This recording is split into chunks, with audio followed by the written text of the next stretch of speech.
I was like, okay, solutions. Okay, we'll do. I love this. Yeah, building relationships with the parents, right? And I'm just like, can't you just give me a license to be angry, Mr. Nullum? Oh my God. And that never happened. So. And that never happened. He never. So, do you have enough length? All right, cool. Because if we pull this, that camera's gonna fall. But we're gonna work it out. I have the infamous, the amazing, and I'm so excited to have this person on my podcast. This person is a passionate teacher. She is a math teacher. She is from New York. Yes. Right. And she moved to Detroit during the COVID time. And so during COVID time, we had virtual learning. And my school, we were all virtual.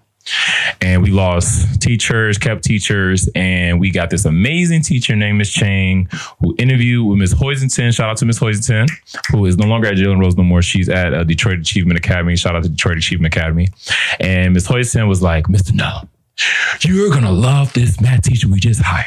She loves math. She's energetic and da-da-da-da. And then when I met you, I just was like, oh my God, we have to keep her. And that was literally my entire mission, Miss Chang. So welcome to Calvin Podcast, the teacher you want to keep, Miss Chang, the best math teacher who is passionate about just everything, who mother read Black Panther books to her, right? I remember you told me something like that. Yeah, I was hoping you would mention that. I don't want my mama to. Oh no!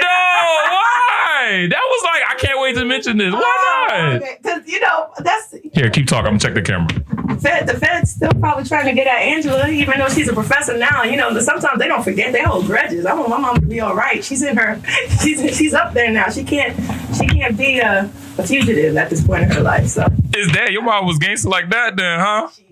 I love my mama. I'm not going to shout you out, mama. I love you. Hey, so shout out to the subtleness and shout out to the moms. Miss Chang is here on the Calvin Podcast. What's up? You know what? I was thinking about if this podcast had to have a name, I think it would be called "You Have to Be a Little Cray Cray." Yep.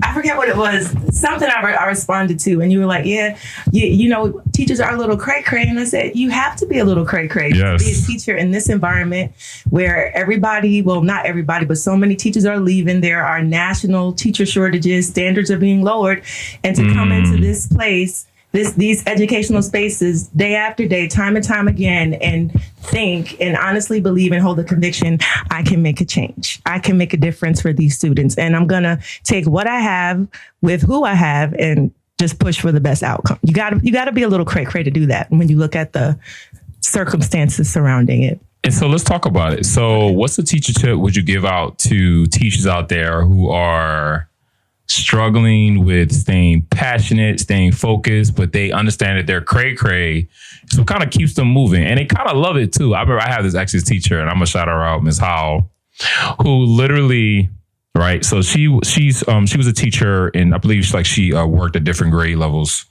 I think multiple years or different years. And she was teaching 5th grade, and I teach 8th grade. And she would talk about how pretty much 5th grade is boring. I'll take boring over. Listen though, but right, because there are teachers that literally they love what am I talking about? They love the what? Drama.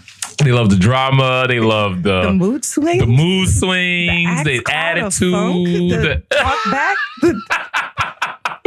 Like I said, you got to be a little cray cray. But that wasn't happening in 5th grade, and so whenever I go down to the 2nd floor and I'll see her, the kids will be quiet as a church. Can we trade? Are we doing trade? And I look at her face and she's like, save me. Isn't that crazy? It is. That's why I said you got to be a little crazy. We got to be crazy to do this crazy job. And we love the crazy. That's why we crazy. Yeah. So what's a tip would you give out to teachers out there? Just from the heart, what's the tip would you give out that's ringing for you, Ms. Chang? Well, one thing that's always stuck with me is to protect your joy. Anytime I go into a new school, anytime I go into a new educational space, I create 2 folders on my phone, a teacher joy folder and a teacher struggle folder. And whenever the struggles or the challenges start to outweigh the joy, that's when I know it's time for me to move on to a different space. Because I meet so many teachers who are phenomenal teachers, but they're on their way out because the challenges outweigh the joy. And I just believe that what you focus on will become magnified in your consciousness and your energy and your attention, and going into a classroom and focusing on the joy, focusing on the impact, those things will help you kind of stay the course in a way. So just protecting your joy, even if that means leaving one place and going to another. Miss Chang on Calendar Podcast, and Miss Chang is just a brighter energy. And every time you would like come up with a concern when we were working together, my heart would drop, and I'm just like, oh my God, what can I do to solve this problem? What can I do to make sure she's good? And it kind of came from like a reference that I had with a previous coworker that was what we used to work at Jalen Rose. But whenever I would check in with her, or I did check in with her, or I had a check-in, it was the worst episode ever. Like, I said something that was too not as empathetic, or I came off with the wrong tone, or I just wasn't as, because when you give observations, you have to be very, very, very, very cognizant that teachers are sensitive. You know what I'm saying? Because honestly, even as artists, when we critique ourselves, sometimes we don't like to be critiqued, especially if it's from someone that we don't respect, or for someone that we kind of, don't hold as with high regard. And I didn't really understand or walk on eggshells with that. And it was a disaster when I gave like my feedback or my check-in. And ever since that day, whenever I check in, I'm always, always, always, always careful. And it really makes me feel good that you remember those check-ins, because I was trying out with you. I was really trying out. I was trying a different, because I didn't want to leave you. I didn't want to lose you. We didn't want to lose you. And there's so many administrators and principals who are literally trying to hold on to great teachers because the system is so what, Ms. Chang? The system is rigged for sabotage. It's a messed up system.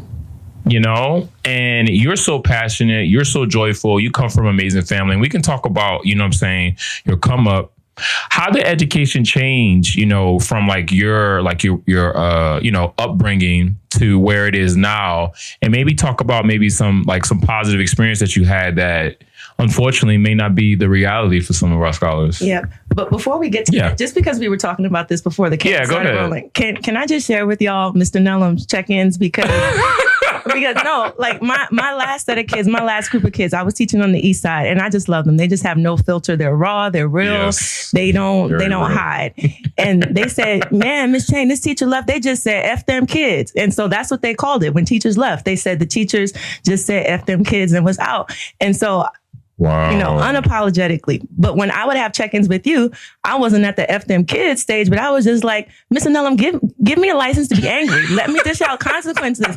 And every time I would go into Mr. Nellum's class, like, Mr. Nellum, you wouldn't believe this. I'm holding office hours, an hour and a half, almost 4 to 5 days a week. And these kids, you know what they did? They don't even come in with their books. They come in, they want to be on their phones, and he will always have solutions. He would never give me permission to be angry, never give me the permission to throw out consequences, never give me permission to cut the kids off. It was, Miss Chang, you got to show grace. We all need grace. What I would do is I would just reach out to the parents. I would just log in Power School and, just make sure that you're building a relationship with the kids because, Miss Chang, you're a great teacher and we don't want to lose teacher. And I was like, okay, I guess I can't be angry today because Mr. Nellum just gave me 4 things to possibly make this situation better. So I have to try it. And that was looking back on the text messages after you invited me to the podcast. I was like, this is the Mr. Nellum that I will always hold dear to my heart because you were always the encourager. And I think it wasn't just for me. I think it was for other teachers in the school as well. Because even though there were problems and a lot of problems being brought up, even during those staff meetings, you came in with the solutions, right? It was, well, why don't we try this? Or why don't we do this? Or what I would do is, or what I've done is, and this didn't work. So maybe you could try this. And for people who don't want to just complain, for people who just really want results and really do want to teach, that makes a huge difference. So I just wanted to speak to that because I know you shared that you were trying to give feedback to somebody else and you felt like you had to walk on eggshells. But no, I think I can't speak for anybody else, but for me, the outcome of the students is always the priority. It's not my ego. It's not how, if I feel like I want to be the superstar, of my classroom, if I'm doing something that's not helping the kids, if I'm doing something that's not helping them have outcomes, then I need to change that. And even if I feel some type of way, I can feel some type of way about it. But Jennifer, it's not about you. It's about them. And so maybe that's why you never gave me the, hard talks, the hard conversations. But I mean, when it's coming from someone who you know and you've seen consistently through their demonstrated consistent behavior, who really cares about the kids and who cares about you, the correction it's not a problem, because you know that they are aligned with what you want to do as well. They want to see you succeed and they want to see your kids succeed. So the correction is just to make you better. And that's the way I always took it.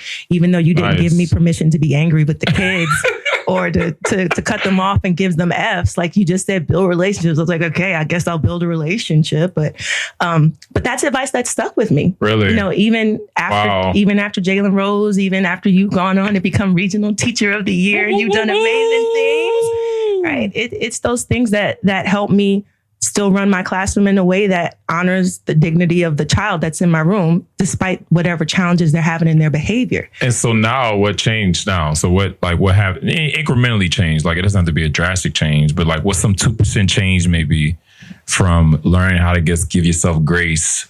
How has that helped your piece? And then we could talk about like your childhood and stuff. Yeah.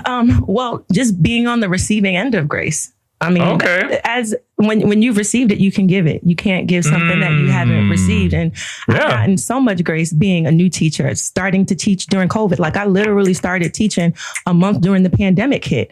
And there was a lot of grace needed, because not only was I new to the profession, but I was new to this method of doing this profession, being online and using Google Classrooms and incorporating iReady and iExcel and all these different tools to try to keep kids as much as possible on task and on track, despite this global shutdown of everything that we know as normal. And then after even if we could say we're after the pandemic, which even some kids are still having traumas from that, there's still consequences, or not consequences, there's still repercussions from that we didn't even see, or we didn't anticipate them. We didn't expect them. And we're having to deal with them now. So is it really over? Maybe in some sense, but no, the effects still linger. And so as an educator wanting to make a difference and having started off my career at the best time possible during a global pandemic, you know, you need everything at your disposal, because nothing of the old way applies. Right. Because the normal is no more. There's no going back to whatever we knew as normal. What is now, this abnormal, whatever it is, whatever you want to call it, this is our new normal. And so everything we do has to be innovative. Everything we do has to be constantly changing and progressing, because for example, there are generations of kids who struggle with phonemic awareness, because when they were supposed to be learning how to sound their P's and their plosive sounds, their teachers were wearing masks. So they didn't see how to form their lips and how to move their tongue and how much pressure. They didn't get to see that modeled. So you have a generation of kids who are struggling with that aspect. Then in my case, I teach 8th grade. Well, I teach all of middle school. I teach 6th, 7th, and 8th. Can you believe it? Math.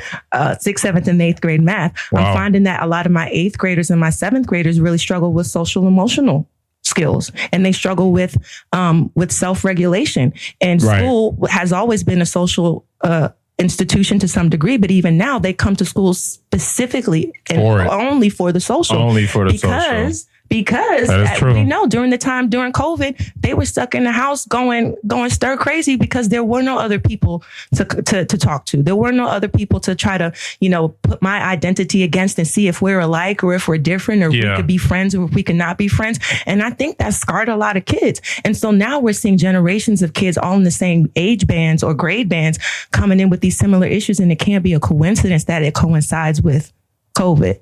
So for me as a teacher, and how I grew up and the type of education I had, I can't use myself as the standard. And I think it's detrimental when we as teachers do that. Well, I didn't struggle with this when I was growing up, so you shouldn't struggle. When I was in school, I did this. And so you should be able to use this and it should work for you. Like, no, I am not the center of anybody's universe, not even my own. Like, there are things that I have to care about that go beyond my comfort, that go beyond what I want to do or what feels good at the moment. But I can't be the center of my universe. I can't be the center of their universe. And I can't use my experiences as a standard by which I'm going to judge what they should be able to do or should not be able to do. Teaching is truly an art, right? Because it is something where you have, it's promoted where You have all this knowledge. You're a knowledge of holder.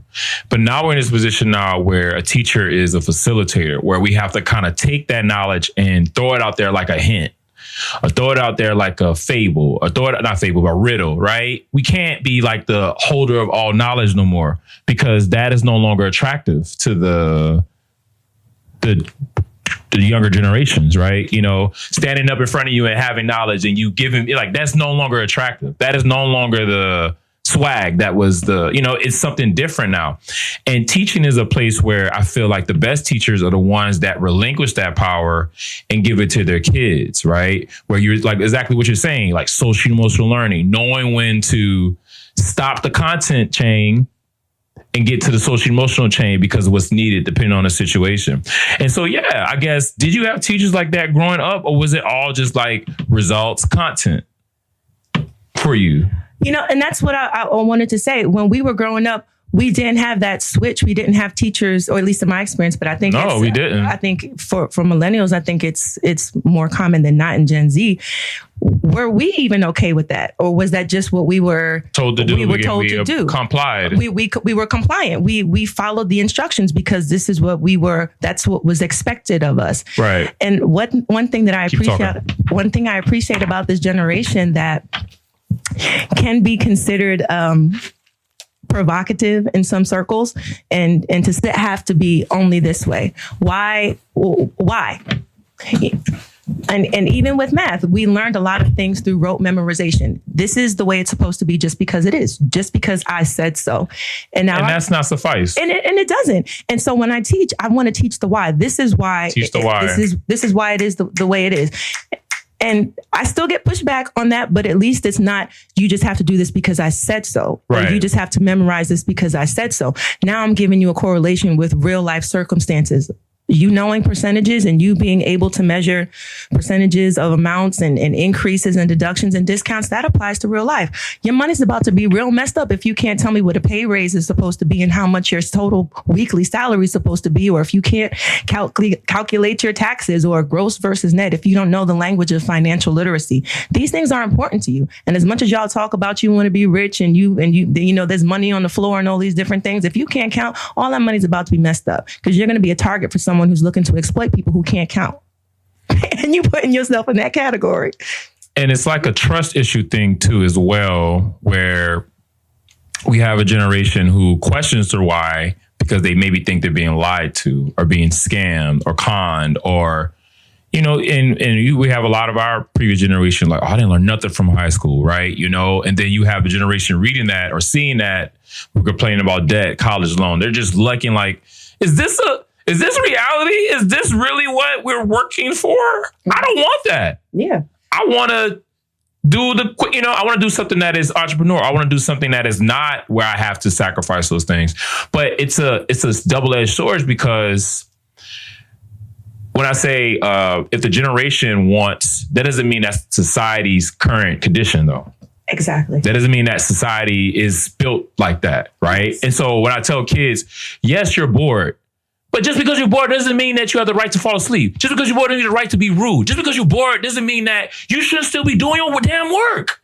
Yes. You still have to do it, right? And that's the conflict. It's like the system ain't built for me right now, so F it right now until it gets built for me. In my mind, I think in your mind, we're like, no, we have to build this system while we're flying the old system. Mm-hmm. Yeah.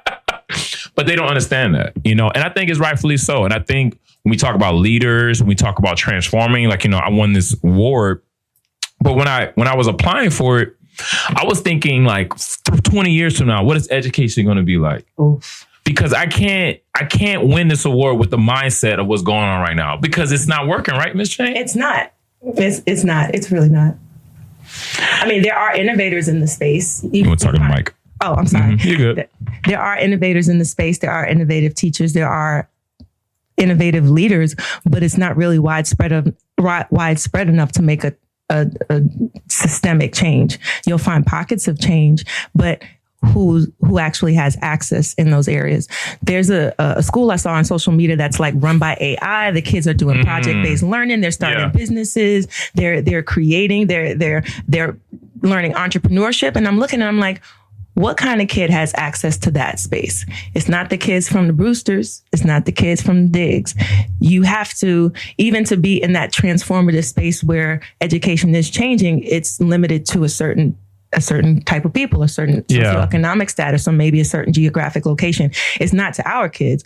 And the question I get asked as a teacher is, why would you want to teach here? Why would you want to come and teach us? Yeah. And I always say, I want to go to the ones who no one wants, right? Not to say that no one wants to teach in Detroit, that all our kids are throwaways. No, but there are a lot of people who turn up their nose at teaching on the East Side, or turn up their nose at being in Detroit. Like, Detroit was bankrupt like a decade ago or so, right? And so people ask, well, why would you want to come here? Well, why not? These are our kids. It's called Chocolate City for a reason. Why is this the place that, if no one wants to be, that we as people of color don't want to come in and help build up our own kids?